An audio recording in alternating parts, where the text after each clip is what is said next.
Assalamualaikum teman-teman, selamat siang, selamat datang di podcast publik, yaitu podcast masalah publik. Yeay. Nah, kebetulan kita hari ini membahas topik yang sangat menarik nih dan sangat seru jika dibahas, yaitu tentang wajib belajar 12 tahun di Kota Cilegon, yang baru-baru ini menjadi topik yang sangat hangat di kalangan masyarakat nih.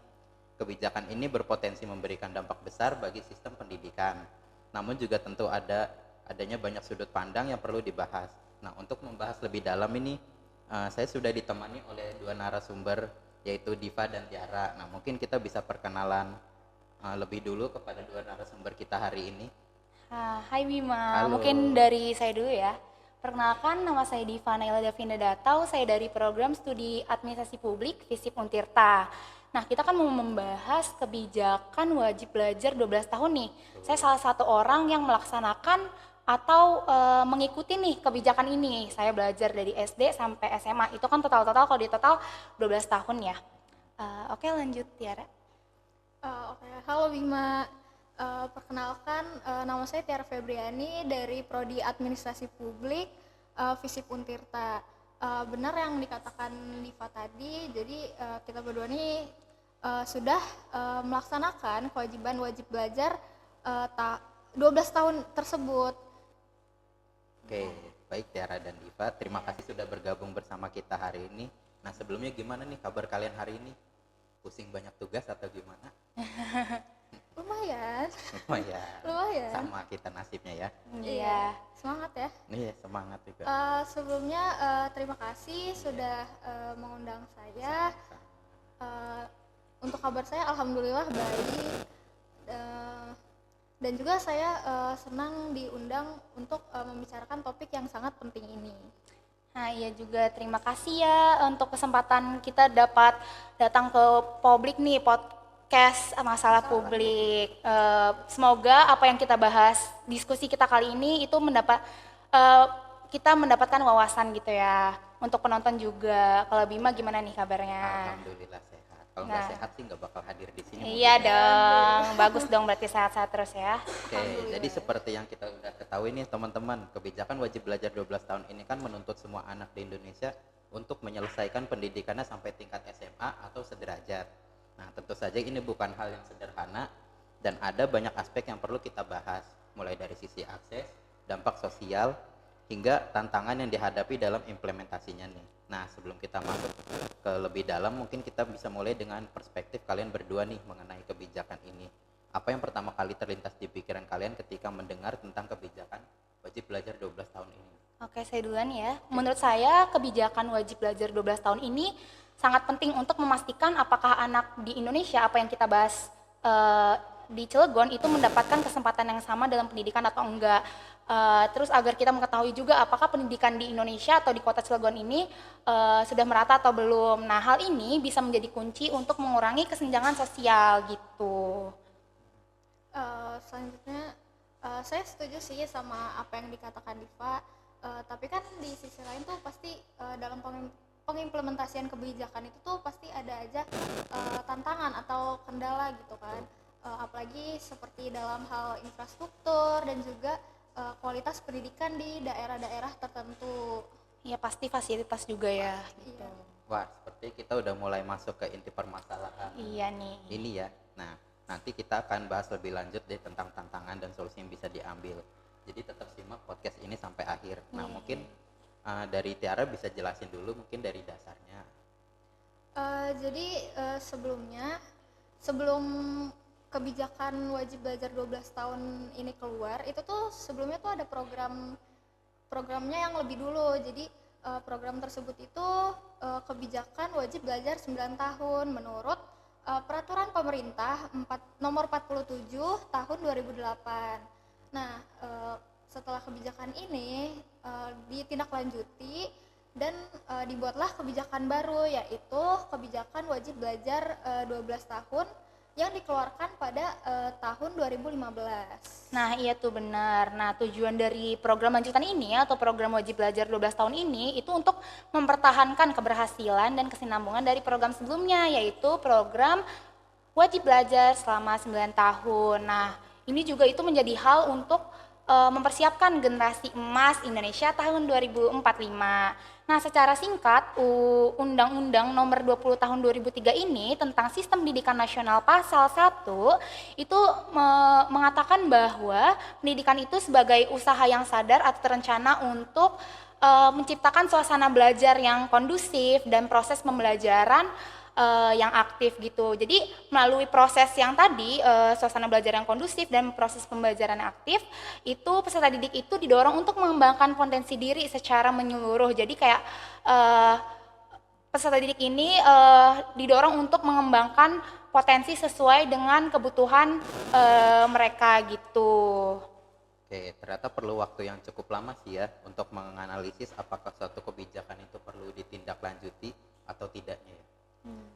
Betul sekali. Jadi mengingatkan kebijakan wajib belajar 12 tahun ini kan sangat penting karena ditujukan untuk memperluas pemerataan pendidikan yang ada di Indonesia, terus juga untuk mencerdaskan bangsa Indonesia, selain itu untuk meningkatkan kualitas daya saing bangsa. Jadi perlu dilihat lebih lanjut, jadi nggak bisa cuma beberapa tahun terus tiba-tiba membuat kebijakan baru. Jadi kita tuh harus melihat apakah kebijakan tersebut efektif atau perlu di stop atau perlu diformulasi ulang gitu. Oke. Nah, biasanya kan kebijakan ini ada karena ada faktor tertentu sih ya. Nah, kebetulan kebijakan ini nih ada gak sih faktornya? Tentu saja, pasti setiap kebijakan tuh didasari atau ada faktor tersendiri gitu. Nah, salah satu faktor dari kebijakan ini diimplementasikan karena tingginya angka putus sekolah di wilayah Indonesia. Nah, wilayah Indonesia ini angka putus sekolah ini masih lumayan tinggi nih. Dan kita kan membahas Kota Cilegon. Kota Cilegon ada di Provinsi Banten. Nah, Provinsi Banten ini di mana angka putus sekolahnya itu masih terbilang tinggi, dan kalau masih tinggi tuh pasti perlu tindak lanjut gak sih dari pemerintah. Nah, kita bisa lihat nih dari data Kemendikbud, tabel anak belum pernah bersekolah berdasarkan wilayah individu peserta didik. Nah, bisa dilihat di sini di Kecamatan Ciwandan itu dengan total 127, Kecamatan Pulau Merak itu mencapai 239, mungkin ini yang tertinggi ya. Terus mungkin ada beberapa kecamatan lainnya, dan dengan total 1.507, dan data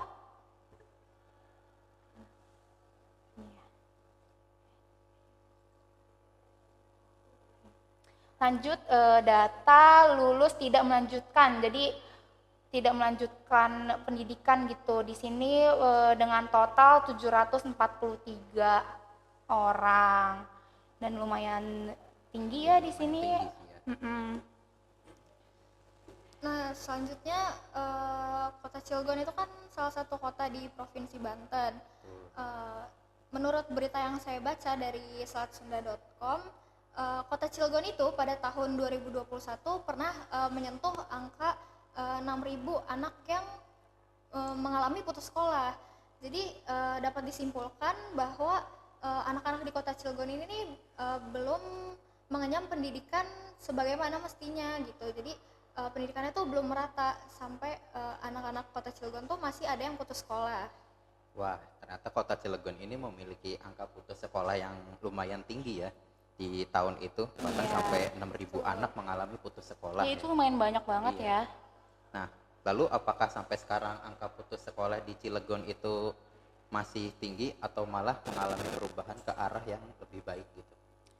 Menurut saya, berita yang saya dapat dari program erat.id pada tahun 2022 ini, angka putus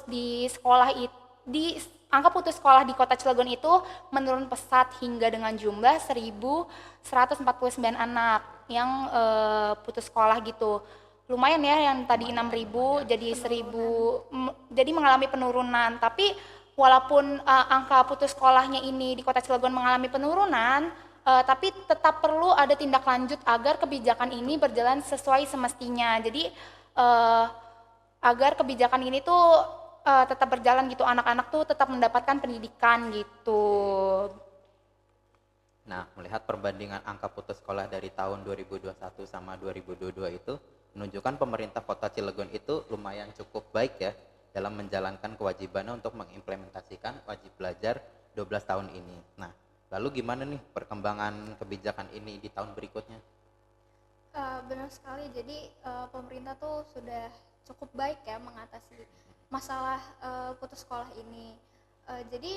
Menurut berita yang saya baca di banpos.co itu pada tahun 2023 Kota Cilegon itu mengalami penurunan di angka putus sekolah. Jadi yang awalnya 1000 berapa tadi, Pak? 1149.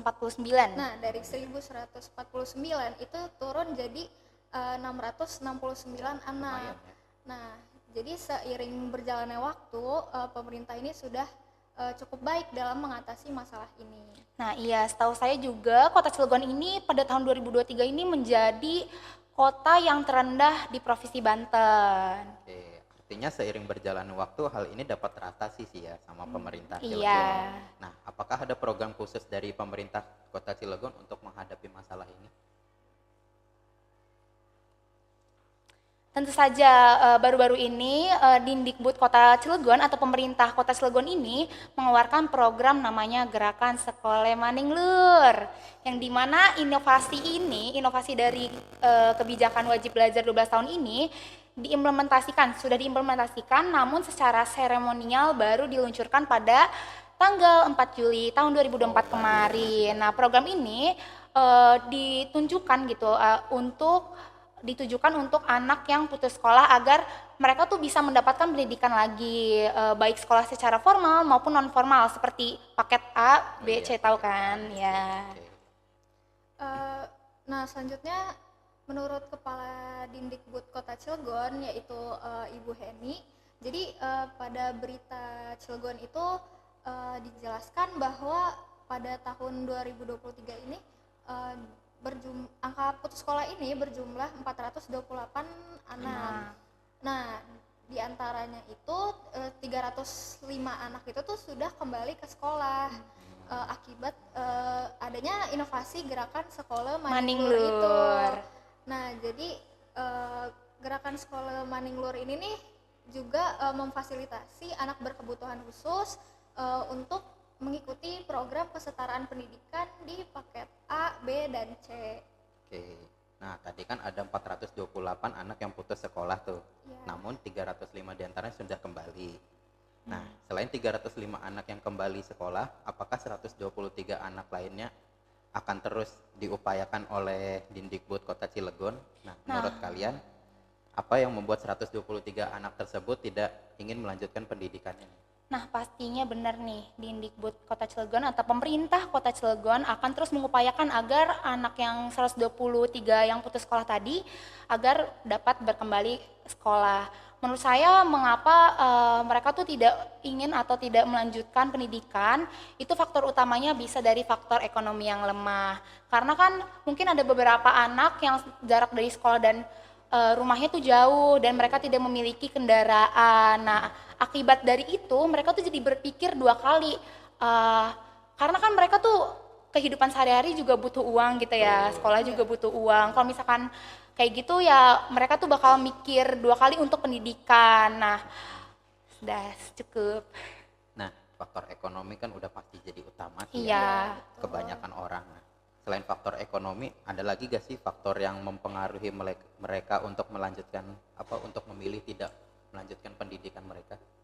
Kalau menurut saya faktor lainnya itu tuh bisa dari kurangnya kesadaran dari orang tua si anak tersebut. Jadi biasanya orang tua mereka nih menganggap bahwa pendidikan itu tidak terlalu penting. Terus juga bahkan kalau mereka punya anak perempuan, itu biasanya anak perempuan mereka itu tidak mengenyam pendidikan sebagaimana mestinya.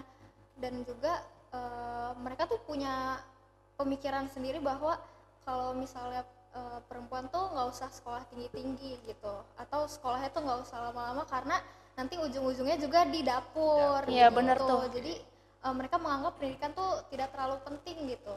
Ya benar tuh, masih ada aja keluarga atau orang tua yang berpikiran seperti itu ya. Nah, dari salah satu faktor yang kalian sebutin tadi itu kan menjadi kendala dalam pengimplementasian kebijakan wajib belajar 12 tahun ini. Nah, untuk mengatasi kendala tersebut tuh ada gak sih solusi atau apa gitu dari kalian untuk pemerintah dalam menghadapi kendala tersebut ini? Mungkin menurut saya solusi untuk pemerintah itu bisa dilakukannya untuk memperluas jangkauan fasilitas pendidikan, terutama di daerah-daerah terpencil. Jadi eh, supaya pendidikan ini merata gitu ke daerah-daerah yang mungkin angka putus sekolahnya tuh masih tinggi gitu, atau anak-anaknya tuh yang masih tidak mau bersekolah gitu. Dan eh, terus Dindikbud atau pemerintah Kota Cilegon itu mengupayakan selalu anak yang 123 anak tadi atau anak yang tidak mau bersekolah untuk kembali bersekolah. Nah, pemerintah juga mungkin bisa bekerja sama sama pihak swasta atau yayasan gitu ya untuk membuat sekolah biar sekolahnya ini merata.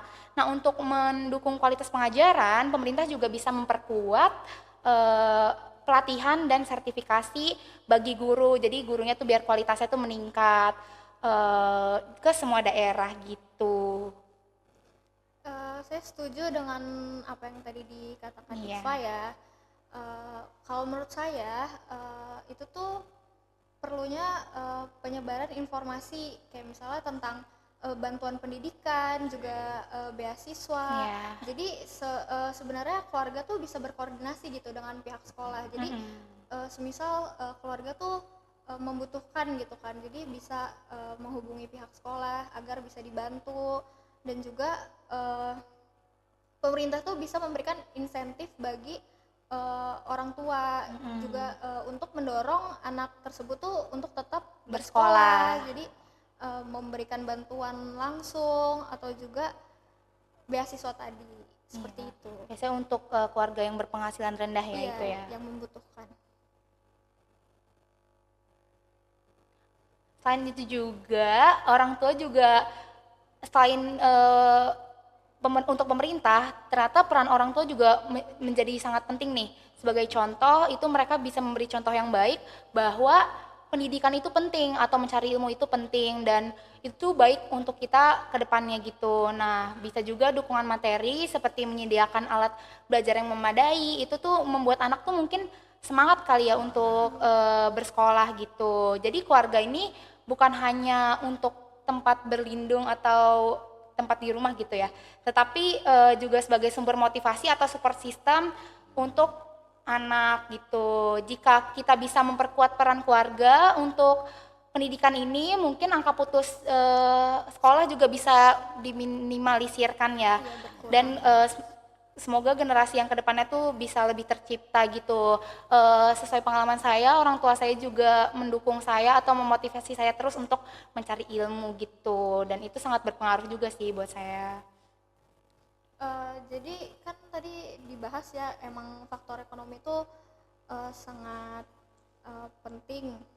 Nah, tapi walaupun faktor ekonomi itu mempengaruhi, tetap aja keluarga tuh punya peran juga dalam memotivasi anak mereka untuk tetap bersekolah. Jadi walaupun ekonomi mereka misalnya ada hambatan gitu, nah dengan komunikasi yang baik dan juga pemahaman yang kuat, jadi bisa aja keluarga tuh ya tadi bekerja sama dengan pihak sekolah itu untuk mendapatkan bantuan dan juga beasiswa untuk memastikan anak-anak mereka tuh dapat kesempatan untuk terus melanjutkan pendidikan mereka.